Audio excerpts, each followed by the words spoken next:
17 अगस्त की सुबह से सूर्य देव 1 महीने के लिए सिंह राशि में रहेंगे, जहां वह केतु के साथ संयोजन भी बनाएंगे।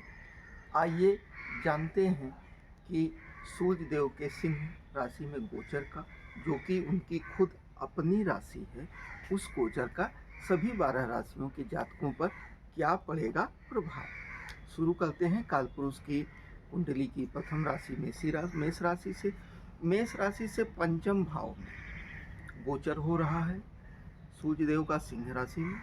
पंचम भाव विद्या, बुद्धि, संतान, प्रेम, इसका भाव होता है। इस भाव में सूर्य देव का जाना संतान के लिए अच्छा है। संतान आपकी तेजस्वी होगी, संतान के कार्य अच्छे होंगे। आपके प्रेम संबंधों में थोड़ी सी दूरी अहंकार के कारण आ सकती है, तो इसका आप ख्याल करें। प्रतियोगी परीक्षाओं में भी आपको लाभ मिलने के आसार हैं। चूँकि केतु देव के संयोजन के कारण सूर्य देव को ज़्यादा ऊर्जा मिल रही है। वह स्वयं ऊर्जा के ग्रह होने के कारण, अपनी राशि में मौजूद होने के कारण, दोनों कारण से वो ताकतवर हो रहे हैं। चूँकि सूर्य आत्मा के प्रतीक होते हैं और आत्मा और भावना दोनों का मिलन हो रहा है। केतु मोक्ष और भावना प्रधान ग्रह हैं। इनके पास विचार करने के लिए दिमाग नहीं होता, इनके पास केवल भावना होती है। उस भावना को सूर्य की ऊर्जा यानी आत्मा का प्रकाश मिल रहा है, तो निश्चित रूप से आपके पंचम भाव के कारक तत्वों में निश्चित रूप से लाभ मिलेगा। हालांकि सूर्य देव का पंचम गोचर बहुत अच्छा नहीं माना जाता। इसके बाद भी इस संयोजन से आपको अपने अहंकार को बचाना है, अपनी संतानों को अपने मार्गदर्शन में रखना है, क्रोध से बचना है। तो शास्त्रों के हिसाब से देखा जाए यह गोचर अच्छा साबित होगा।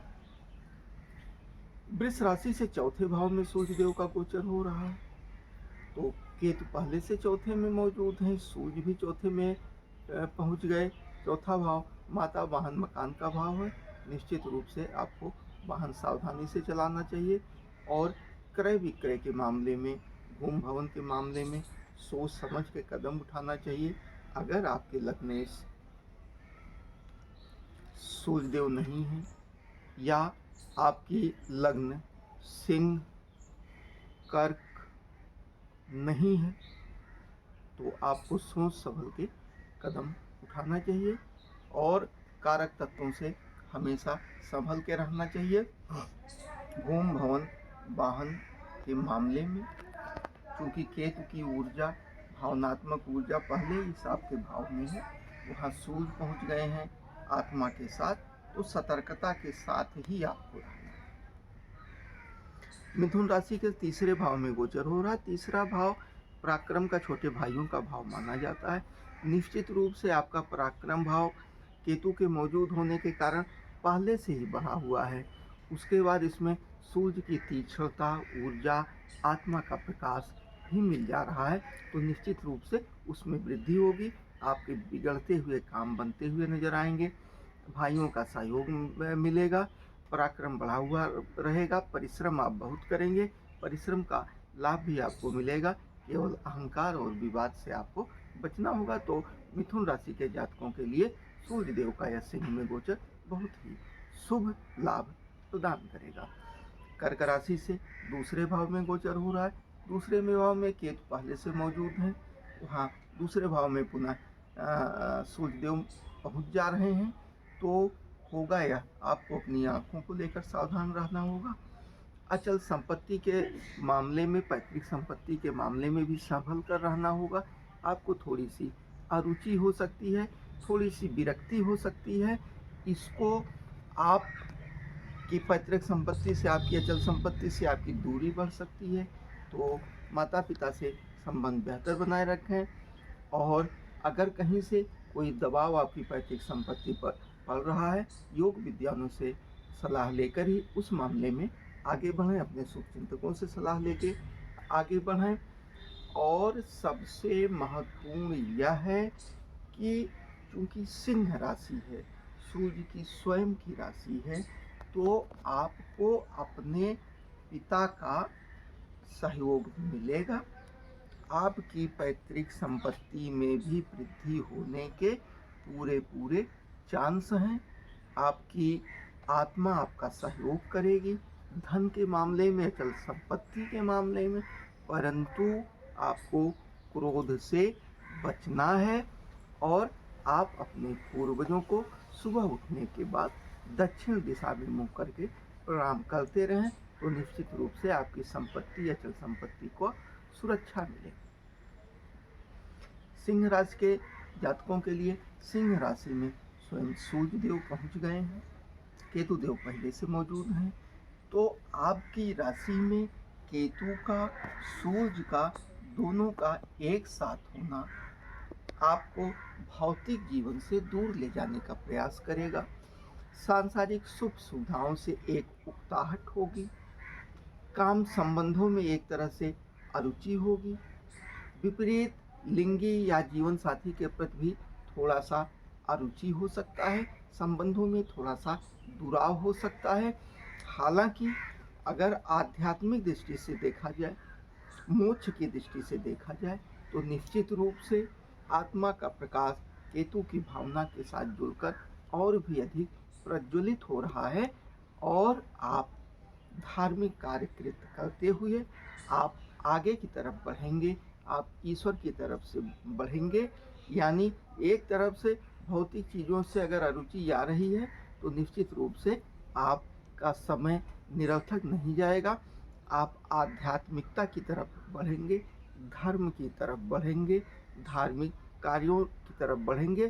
संभव है इस दौरान, इस एक महीने की अवधि के दौरान आपसे कोई धार्मिक कार्य भी हो या धार्मिक यात्रा आप कर सकते हैं, धार्मिक आयोजनों में आप भाग भी ले सकते हैं।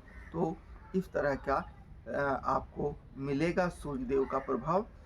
बस आपको किसी से वाद विवाद ना करके आप में थोड़ा सा क्रोध की वृद्धि होगी। अपने क्रोध को संभालें सिंह राशि के जातक। अगर हाई बीपी के मरीज हैं तो आप दवा समय से लेते रहें। और इसी के साथ आप जो महत्वपूर्ण चीज़ कर सकते हैं, सिंह राशि के जातकों को, चूँकि आपके राशि से भी सूर्य हैं, अगर आप सुबह सूर्योदय के समय उगते हुए सूर्य को जपा पुष्प के साथ, रक्त चंदन, लाल चंदन के साथ, रोली के साथ उगते सूर्य को अगर अर्घ्य देते हैं, जल देते हैं, तो निश्चित रूप से सूर्य देव के सकारात्मक फलों में बहुत ही अधिक वृद्धि होने के साथ साथ उनके नकारात्मक फलों में निश्चित रूप से कमी है। इसी के साथ कन्या राशि के जातकों के द्वादश भाव में केतु और अब पहुंच गए सूर्य देव। द्वादश भाव में केतु और सूर्य का होना निश्चित रूप से आपका व्यय धार्मिक कार्यों में कराएगा, सांसारिकता से दूर ले जाएगा। निश्चित रूप से कन्या राशि के जातकों को धार्मिक यात्रा पर जाना ही जाना होगा। कुछ न कुछ ऐसे कार्य जरूर होंगे जिसमें आप यात्रा भी करेंगे, धार्मिक कार्य भी करेंगे और भविष्य में उसका आपको शुभ लाभ भी प्राप्त होगा। आप सांसारिकता से थोड़ा सा दूर भागने का प्रयास करेंगे। हाँ, ये जरूर हम सलाह देंगे कि कन्या राशि के जातक इस बीच कोई अनैतिक कार्य ना करें, कोई ऐसा कार्य ना करें कि जिससे उनको जेल, जुर्माना भरना पड़े। अगर आपकी आंखों में कोई समस्या हो तो आप चिकित्सक से सलाह ले लें। संभव है कि आपके आंखों का ऑपरेशन इस दौरान हो जाए या सफलतापूर्वक, जो आँख के रोगी हैं पहले से, वो उनका सफलतापूर्वक आँखों वाला मामला निपट सकता है। आँखों को लेके बहुत ही सतर्क रहें, जेल, दवा को लेके सतर्क रहें। अगर इस तरह की कहीं परिस्थितियाँ बन रही हैं और अन्य ग्रह भी आपके साथ विपरीत गोचर में मौजूद हैं, तो थोड़ी सी समस्या जरूर होगी अगर आपके लग्नेश सूर्य और केतु के विपरीत प्रभाव वाले हैं। पुनः यही कहना है, कोई अनैतिक कार्य ना करें, धर्मार्थ कार्यों में व्यय करेंगे, निश्चित रूप से आपको अशुभ फलों में कमी होती हुई दिखाई देगा। क्योंकि 12वां भाव व्यय का भाव है, मोक्ष का भाव है, जीवन की पूर्णता का भाव है, यानी सब कुछ करने के बाद आपके समाप्ति का भाव होता है। अंतिम राशि है कालपुरुष के कुंडली की, तो अंतिम भाव होता है 12वां भाव। तो वहाँ आत्मा के कारक ग्रह, मोक्ष के कारक ग्रह का बैठना निश्चित रूप से आपको धर्म की तरफ लेके जाएगा। तो अगर आप सूर्य देव की, केतु देव की पूजा करते हैं तो निश्चित रूप से कन्या राशि के जातकों का द्वादश भाव में सूर्य देव का गोचर कोई बहुत अशुभ फल नहीं प्रदान करेगा। सामान्यतः यह अशुभ ही होता है। इसी के साथ तुला राशि के जातकों के लिए अच्छी स्थिति है कि एकादश भाव में सूर्य गोचर करेंगे। एकादश भाव में स्वग्रही सूर्य देव का गोचर उनके नियमित आमदनी के रास्तों में वृद्धि करेगा। बड़े भाई जैसे लोगों से सहयोग दिलवाएगा, क्योंकि केतु के कारण ऊर्जा उनको और अधिक मिल रही है।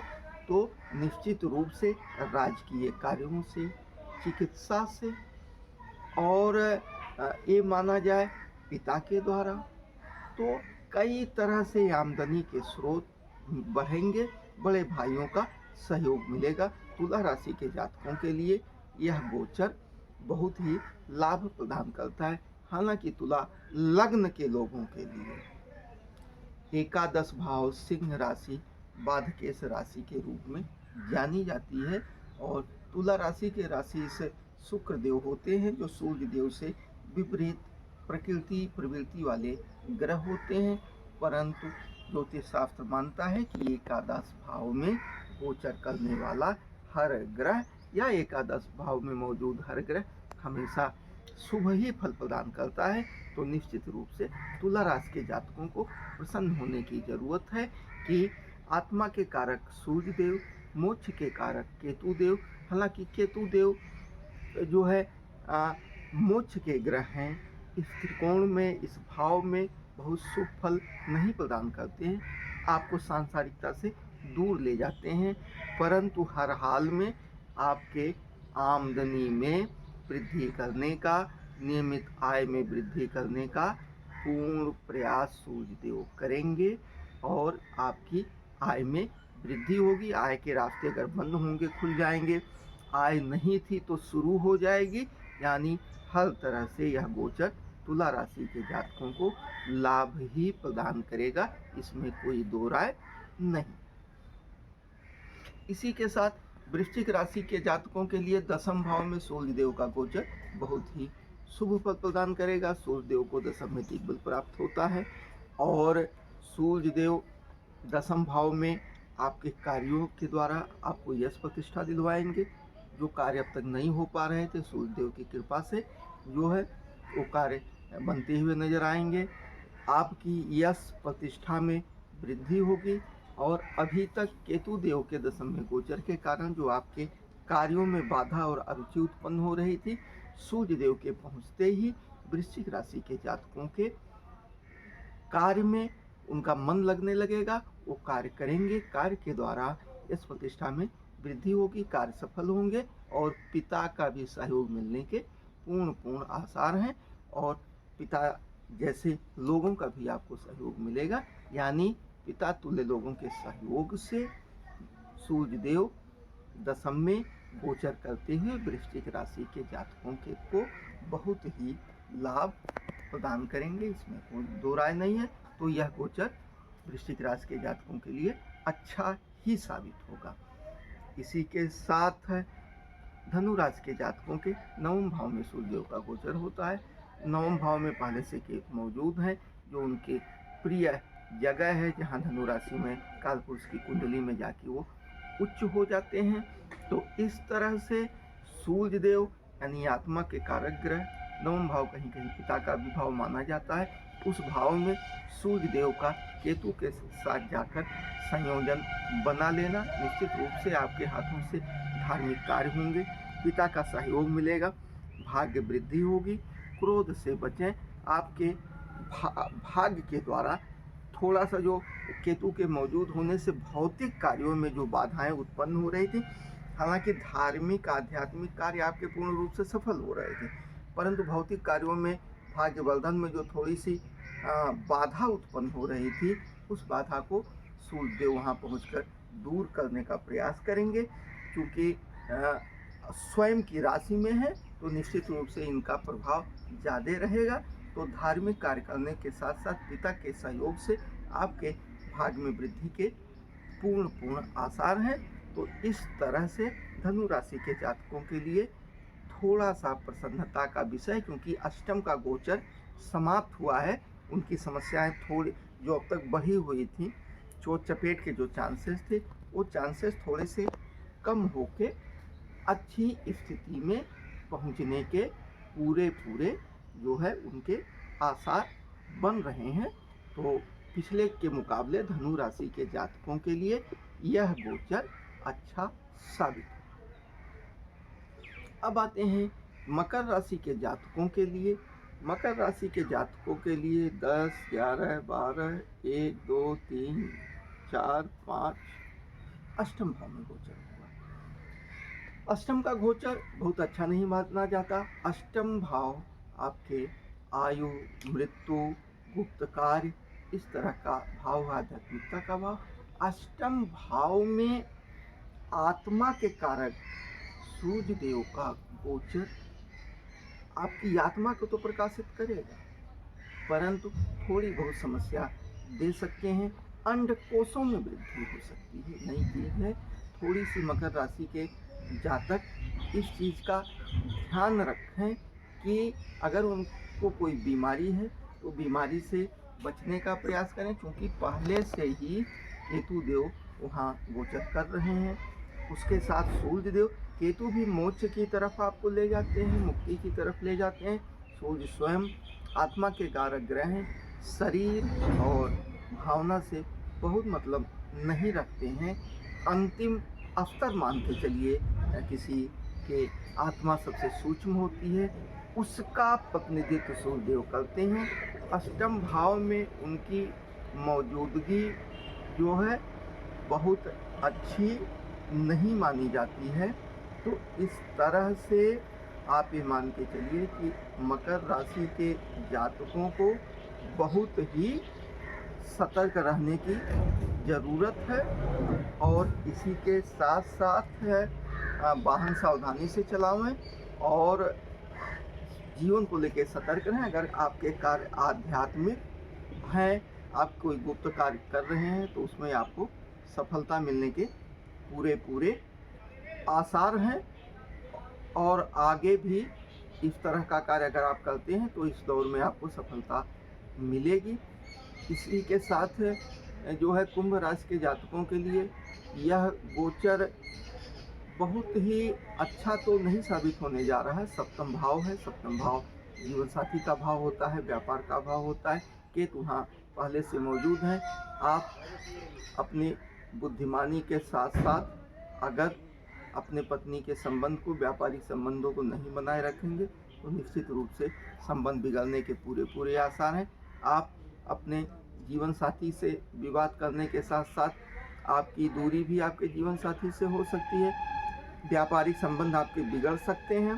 तो कि इस गोचर से, सप्तम का गोचर मोक्ष के कारक पहले से मौजूद, आत्मा के कारक पहुंच गए, तो काम और इस तरह के संबंधों के मामले में आपको नुकसान उठाना पड़ सकता है।